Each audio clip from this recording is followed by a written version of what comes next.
Dear students,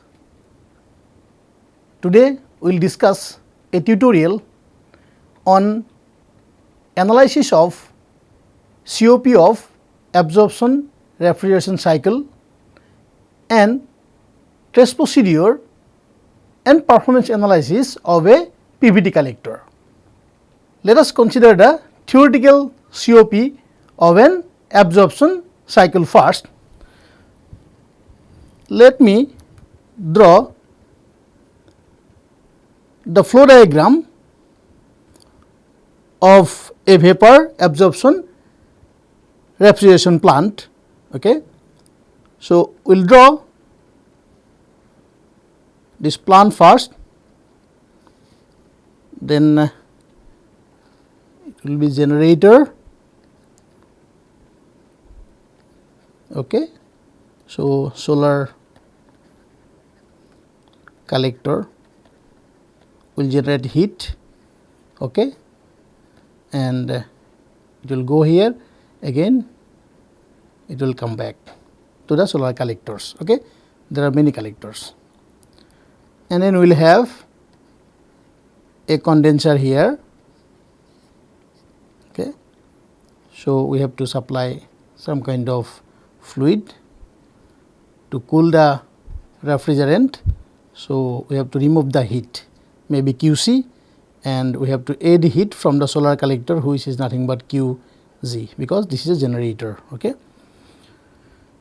And we will have expansion valve, and then we will have evaporator.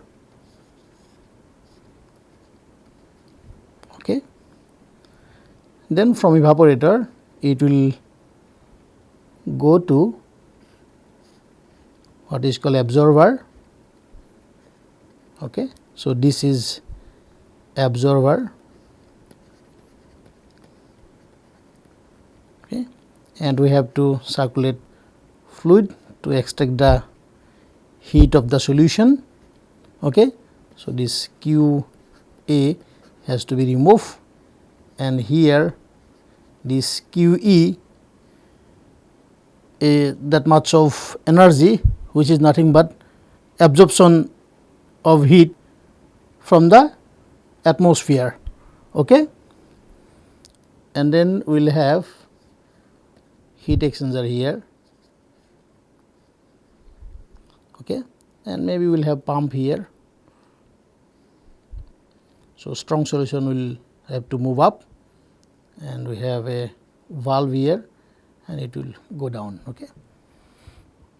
So, I will write what are the components. This is WP is the pump work, okay, and this is also known as aqua pump, and we will have a strong solution here, strong solution, and we will consider aqua ammonia solution. So, ammonia vapor will be here, which is at higher pressure, and this is condenser, already known to us. This is condenser, and here cooling water will be circulated, cooling water to condense the vapor, and then this is expansion valve,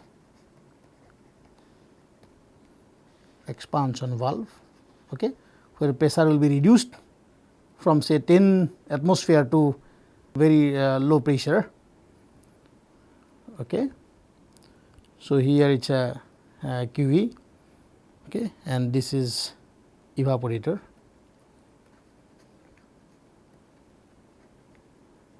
evaporator, and here brine solution or sodium chloride is introduced. So, maybe sodium chloride in water. Okay. This is evaporator. Okay.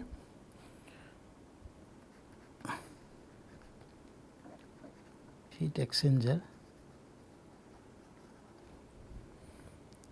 right. This is ammonia vapor, it is a low pressure. Okay. So, we have already discussed the working of vapor absorption refrigeration cycle in the earlier classes, where we have learned that the absorption refrigeration system is a heat operated unit which uses a refrigerant that is alternatively absorbed and liberated from the absorbent. Okay. So, here in this case refrigerant is ammonia when you talk about aqua ammonia refrigeration system, and water is absorbent, right. So, we will start with this generator. So, this is generator. So, what happens, heat of this solar collector which takes the heat, and then this ammonia will be vaporized at high pressure, and that has to be condensed in a condenser by circulating cooling water, and then this liquid refrigerant pass through this expansion valve where pressure is reduced significantly, and then we have this evaporator where space need to be cooled. Okay. Here sodium chloride in water, that solution is used, okay, and heat is taking from the atmosphere. Okay.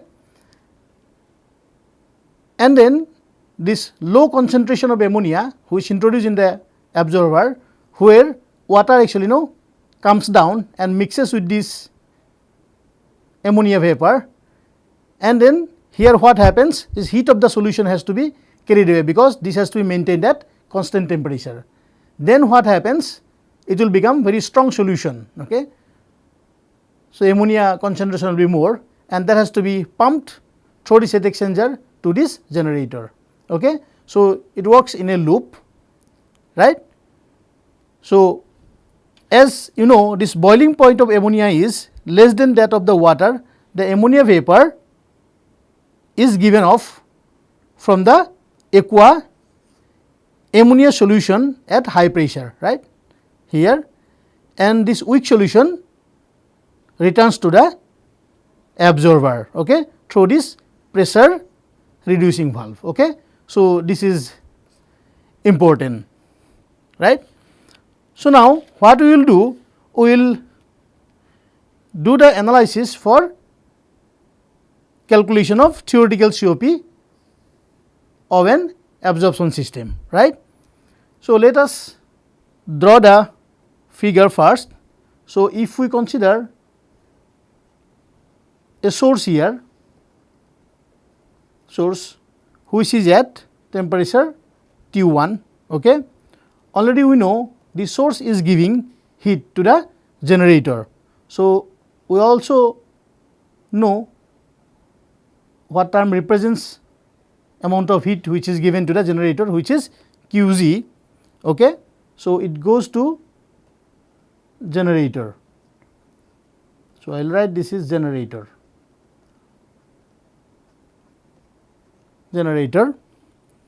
and then it goes to condenser.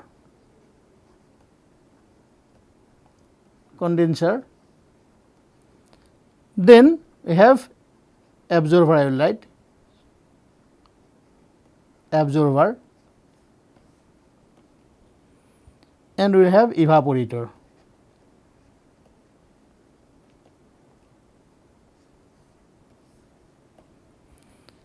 And here we need to maintain this region, okay. This region need to be cool, right. And from condenser and absorber we take out heat Qc, and then we have Qa. Okay. So, if we make this is a sink, okay, sink at T2, and this is the region we can take Tr is the temperature need to be maintained for the refrigeration purpose, right. So, here this dotted portion is nothing but absorption unit. Okay. So, this is absorption unit,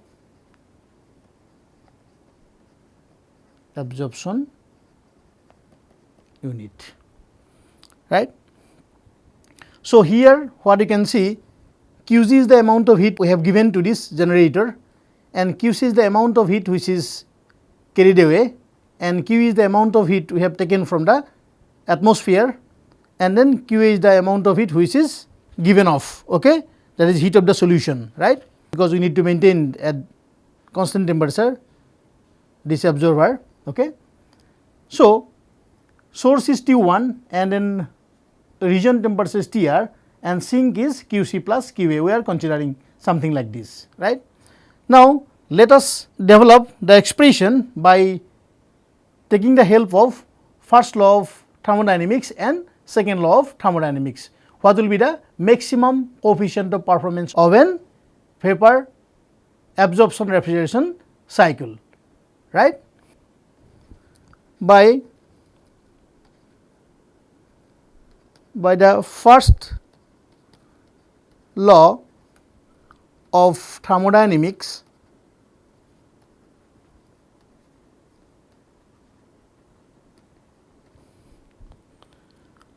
we know it is energy balance Qg. So, amount of heat we have given, then Qe we are taking from the atmosphere, and then Qc plus Qa we are discharging. Okay.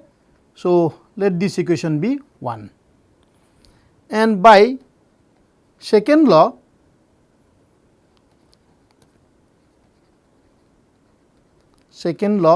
of thermodynamics,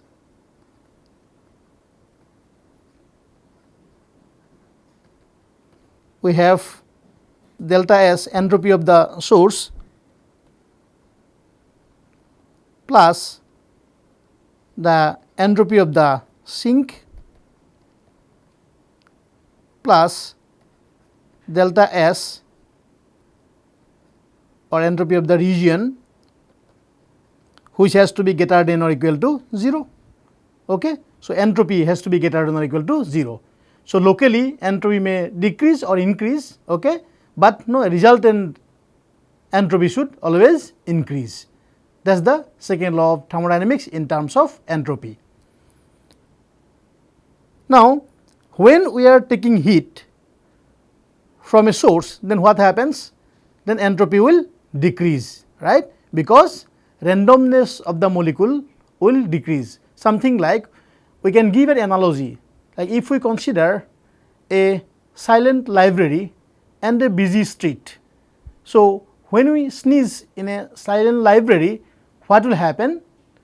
Then there will be lot of destruction, there will be lot of molecular disorderness, right. Because of that there will be rise in entropy. If we sneeze or same level of sneeze if we make in a very busy street, then the rise of entropy will be not much. Okay. Again, when we take heat from a high temperature source, then entropy will be negative. Okay. Entropy will reduce, right. So, that is how source is at high temperature. Okay. So, the amount of heat we are taking is Qg at what temperature is at T1 plus sink is getting the heat. Okay. So, there will be rise in entropy, because when we are dumping heat, then what will happen? There will be lot of chaotic motion, right, like we are sneezing in a silent library, right. So, under that condition we can see Qc plus Qa is like T2. Okay. So, sink temperature may be at T2, and then here again we are taking heat from the atmosphere, then this will be negative, right, at Tr. So, this will be something like this. So, we can name this equation as 2. Now, using equation 1 in equation 2, we have minus Qg by T1 plus Qc plus Qa is nothing but Qg plus Qe divided by T2, right, minus Qe divided by Tr, which has to be greater than or equal to 0, right. So, if we simplify it, then it will be something like T1 minus T2 divided by T1 into T2 to Qg. Okay. So, this part we can couple, this part and this part we can couple. Okay. So, if we do, then our expression will be something like Tr minus T2 divided by T2 Tr Q E greater than or equal to 0, right. So, again if we simplify it, T2 minus Tr divided by T2 Tr, which is less than or equal to how much it will be, T1 minus T2 T1 multiplied by T2, which is Qg, right. So, again we can simplify. So, what will happen? It will be Qe. So, I missed one here, it will be Qe. Okay. So, this Qe divided by Qg, which is less than or equal to T1 minus T2 divided by T2 minus Tr, okay, and this has to be multiplied by Tr by T1, right. So, if we are interested about COP, coefficient of performance, that is maximum or maximum coefficient of performance, which is equal to, we can write T1 minus T2 divided by T2 minus Tr multiplied by, we have Tr by T1, right. So, again we can simplify it something like Tr divided by T2 minus Tr multiplied by, we have T1 minus T2 divided by T1. Okay. So, what is this now? These two parameters. So, what does this indicate? This is something like ideal coefficient of performance of a refrigerator.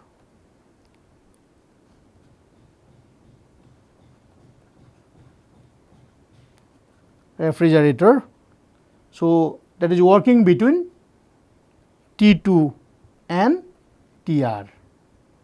Okay. And what is this? This is the ideal thermal efficiency.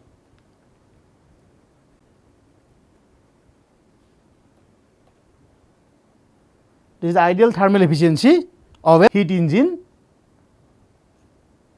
I will let HE, which indicate heat engine, working between T1 and T2, right. So, what we have evaluated, so when we are interested about COP of a vapor absorption refrigeration system, which is nothing but multiplication of COP of a refrigerator working between T2 and Tr and ideal thermal efficiency of an heat engine working between T1 and T2, right. So, that gives the maximum theoretical efficiency, right. So, Now, what we will do, we will take one example and try to see what will be the maximum COP of a vapor absorption refrigeration cycle, right. So, our problem goes something like an aqua ammonia absorption refrigeration system.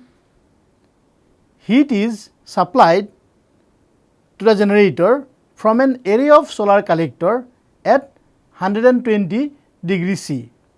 The temperature to be maintained in the refrigerator is minus 10 degree C and the ambient temperature is 30 degree Celsius. Estimate the maximum COP of the refrigerator. Okay. So, we need to solve this problem now. So, here what is T1? T1 is nothing but source temperature, right, which is 120 degree C, then we have to convert to Kelvin, right. So, 120 plus 273, which is nothing but 393, okay, that is in Kelvin. So, what is T2 here? T2 is 30 degree C, right, 30 degree C, which is the sink temperature, right. So, 30 plus 273, which is nothing but 303 Kelvin, right. And then TR is given. So, we need to maintain the region temperature at minus 10 degree C. Okay. So, minus 10 plus 273 will be 263 Kelvin, right. So, if we know these three temperatures, then we can calculate the maximum COP, right. So, we know the expression for maximum COP, which is nothing but T1 minus T2 divided by T2 minus TR multiplied by TR by T1, right. So, if we substitute these temperature values, so T1 is 393 minus T2 is 303, then here T2 is 303 and TR is 263. Again we know here TR is 263, T1 is 393, right, 393. So, if we do the calculation, then it is found to be 1.5, right. So, maximum COP of a vapor absorption refrigeration system is found to be 1.5, okay, which is very less if we compare with vapor compression refrigeration system, right. Now, if we are interested about actual COP, this is the maximum what we have calculated now.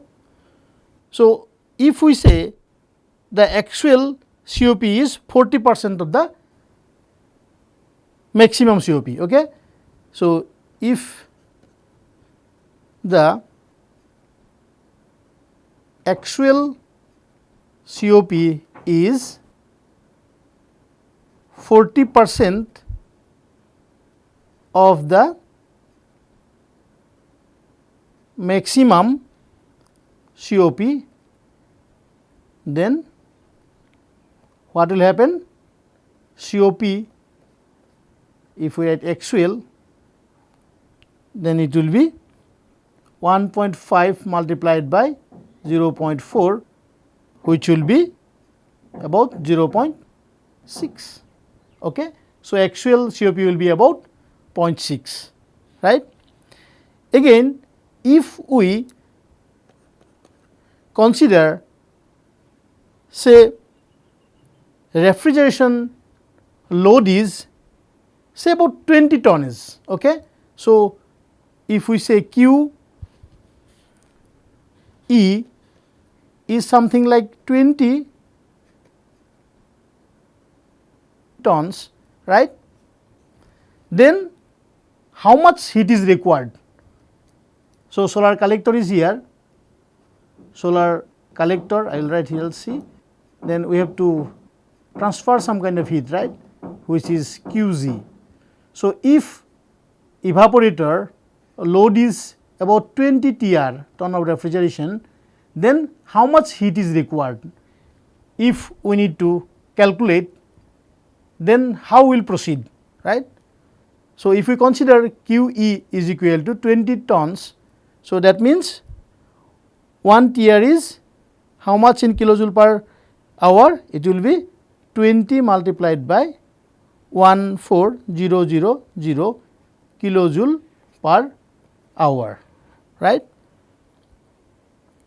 So, we can convert it to kilowatt if we divide the expression by 3600. So, 20 multiplied by 14000 divided by 3600. Okay. Then what we will get, the value of QE is equal to about 77.77 kilowatt. Okay. So, that way we can calculate what is QE, and then if we need to calculate QG, how to calculate? We know actual COP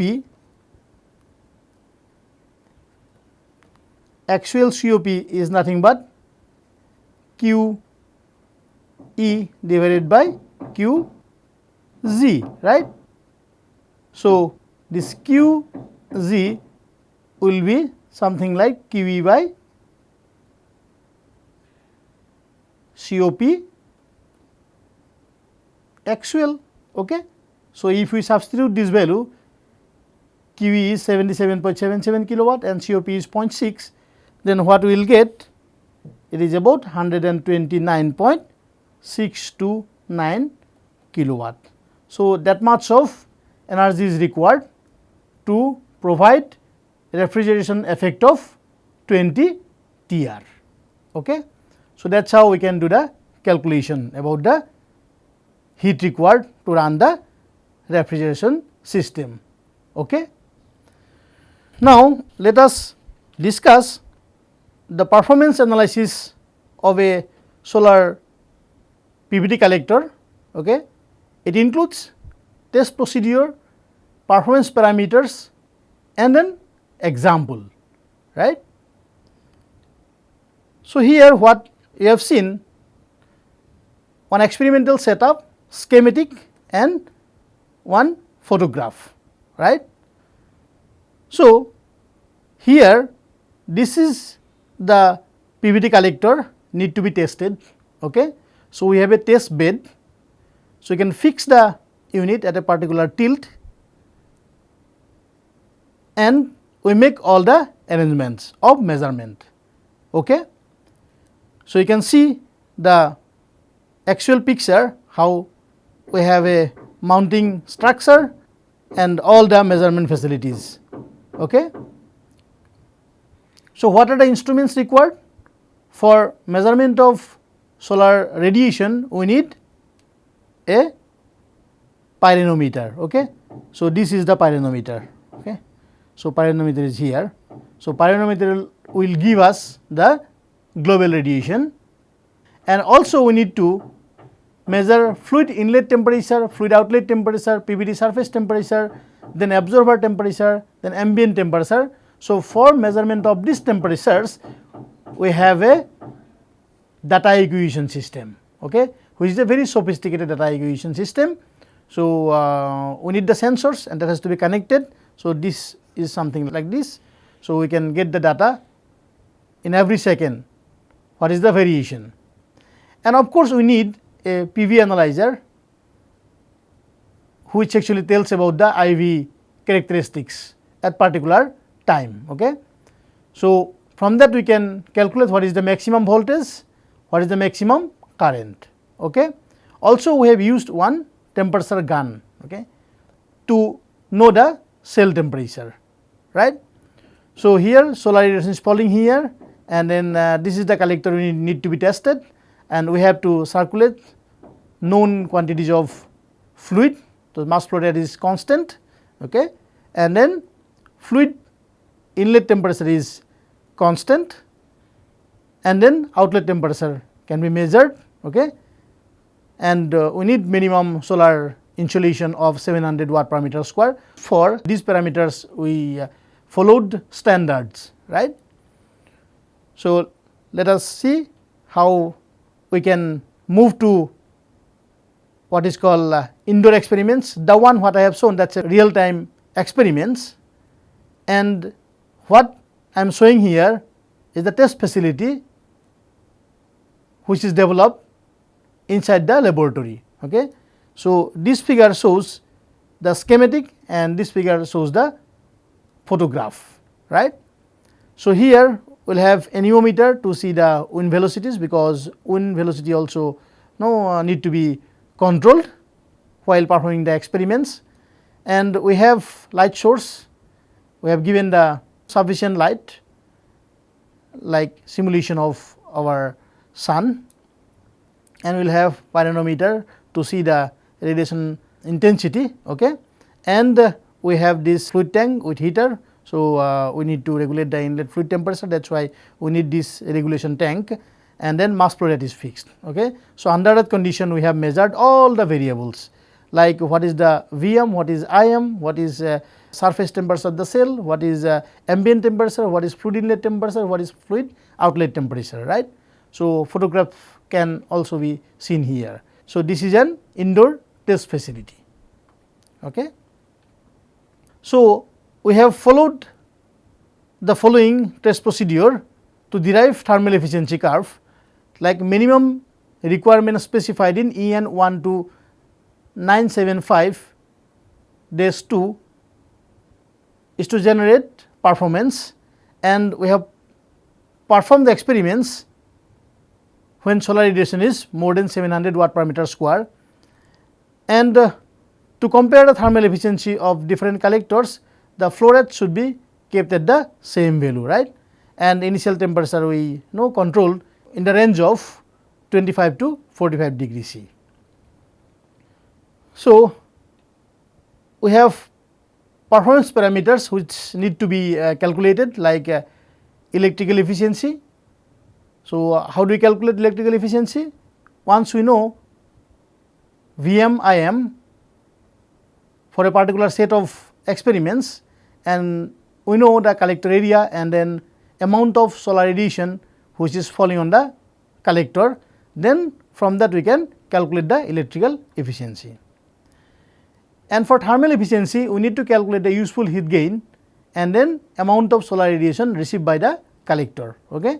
So, this mCp dt is nothing but TFO minus TFI. Okay.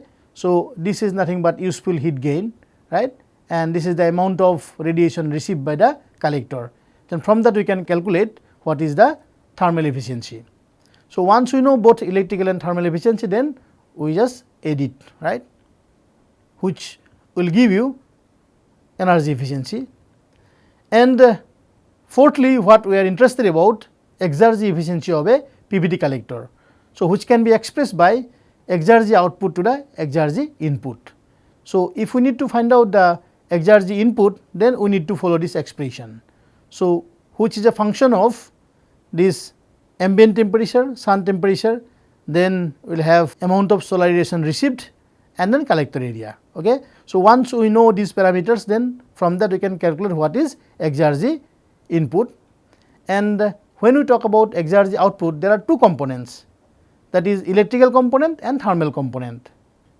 For electrical component, we can calculate this exergy output by multiplying Vm and Im, and for thermal exergy output we can get from this expression, right. So, QE is the useful heat gain which is already known to us in this calculation, and TA is known and TFO is known, then from that we can calculate what is exergy output for thermal. Okay. So, we will combine this and then we divide the expression with exergy input, then what we will get is a exergy efficiency of a PVT collector. right.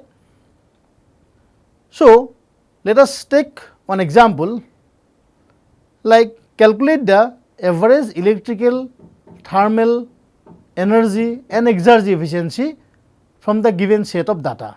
Consider mass flow rate as 0.015 kg per second, and also plot various parameters against the time of the day. Okay. So, this is data what we have generated in our experiments, right.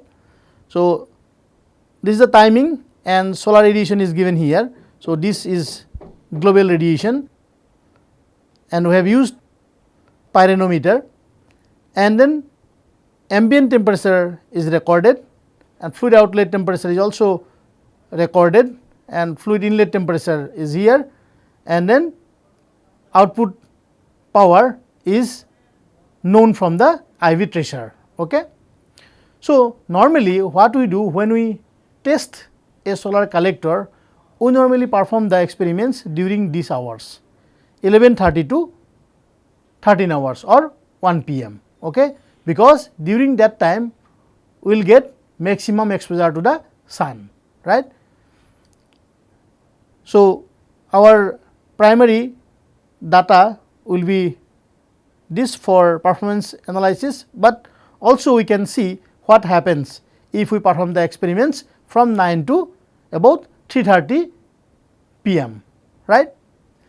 And we need to consider the surface temperature of the sun is 6000 Kelvin and area of the collector is about 0.67 meter square. Okay.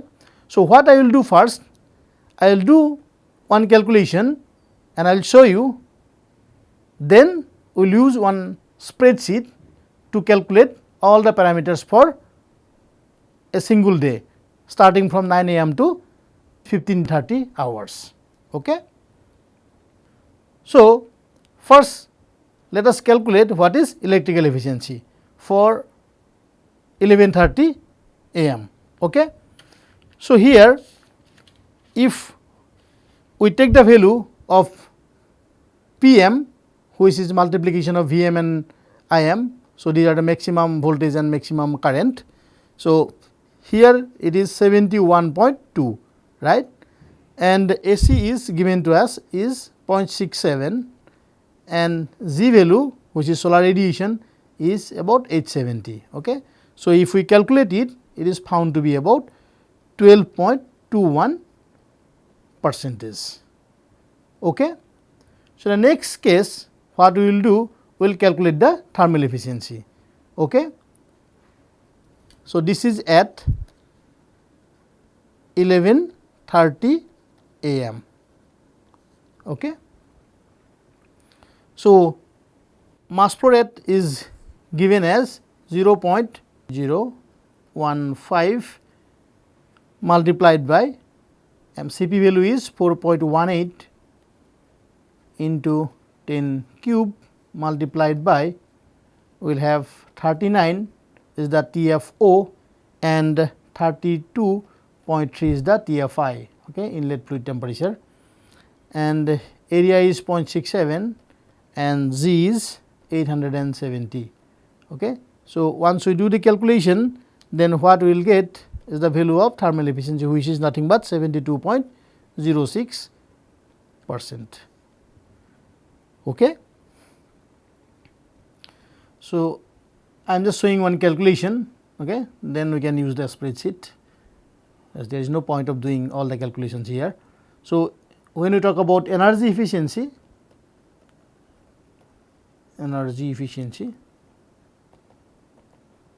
which is nothing but 1 plus 2.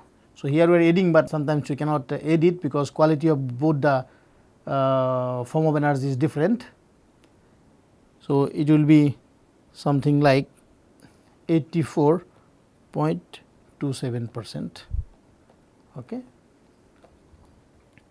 And the next what we will calculate is about exergy efficiency of a PVT collector. Okay. So, now we will calculate one by one. So, let us first calculate exergy output. Okay. So, which is nothing but Vm into Im. Okay. So, this value is PM. Okay, PM is already given, which is nothing but 71.2 plus we will have QU. So, we will write QU here, and then we will have 1 minus TA is 33.6 plus 273, and then we will have 39 plus 273. Okay. So, here we will write QU, QU is equal to M Cp then delta T. So, if we substitute the values of mass flow rate, which is 0.015 multiplied by 4.18 into 10 to the power of 3 multiplied by 39 minus 32.3, then this is found to be about 420.09. Okay. So, here you can see the unit. Okay. So, your M is in kg. So, here joule per kg per degree Kelvin. Okay. This is Kelvin. So, this is coming like, and this is mass flow rate. Okay. So, joule per second is watt. So, this will be in watt. So, here if we substitute the values, then it is found to be about 78.47 watt. Okay. So, exergy output. So, this is known now. Okay. So, now what we need to calculate is exergy in. Okay. So, we can use this expression. So, straight away we can substitute the values here. So, AC is 0.67, G is 870, then we have 1 minus 4 by 3, then TA is 33.6 plus 273 divided by 6000. Okay. Plus 1 by 3 multiplied by TA is again 33.6 plus 273 divided by 6000. Okay. So, if we do the calculation, then exergy input is found to be about 543.19 watt. Okay. So, this is exergy input, right. So, now what we will do, we will substitute this value and this value in this equation. Okay. So, exergy efficiency will be, exergy output is 78.47 and this input is 543.19. Okay. So, this is found to be 14.44 percentage. So, we need to multiply 100 to get percentage. Okay. So, this is the exergy efficiency, right. So, once we know these values of temperatures, okay, and then solar insolation and then maximum power, then from that we can calculate all those efficiencies, right. Now, what we will do, we will go to the spreadsheet and see how we can generate the plot and do the calculation. So, all the values are calculated here for 9 am, 9:30, 10, 10:30 till 15:30, and you can see the efficiency, electrical efficiency, thermal efficiency, energy efficiency and exergy efficiency, right. So, if we take out these values from here and we can make a separate table and we can generate this kind of plot, right. So, maybe we can see the variation of efficiency with respect to the solar radiation, then what happens, and then again we can see the variation of all the efficiencies at different times. Okay. So, with increase in time what happens, there is increase in efficiency till mid of the day, then it is decreasing. Okay. All the plots showing the similar pattern, but electrical efficiency is lower, okay, compared to thermal efficiency, right. So, by utilizing this PVT technology, we can harvest both the energy, electrical energy as well as thermal energy. So, that is why it is shown. So, otherwise this energy, heat energy would have been wastage. Okay. So, we could not tap this energy. So, by attaching something at the beneath of the PV collector and then we are circulating fluid. So, of course, there are some configurations just beneath of the PV. So, water is circulated in those tubes, normally we have used some kind of tubes, and from that actually we can harvest this thermal energy, and this thermal energy can be applied for many of the applications. Okay. So, once we generate this plot, then we can take from here and we can use it here, because this problem is asking about the plot. Okay. So, we can have this kind of plots finally, and these are the results what we got from the analysis, and this electrical average efficiency is 11.67 throughout the day, average thermal efficiency is about 60%, average energy efficiency about 71%, and average exergy efficiency is about 13.32%. Okay. So, this way we can do the analysis and investigate the performance of a PVT collector.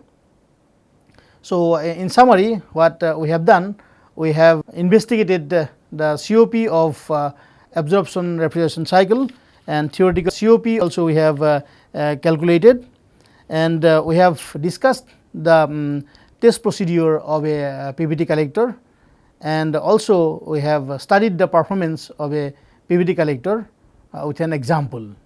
So, I hope you have enjoyed this video. Thank you very much.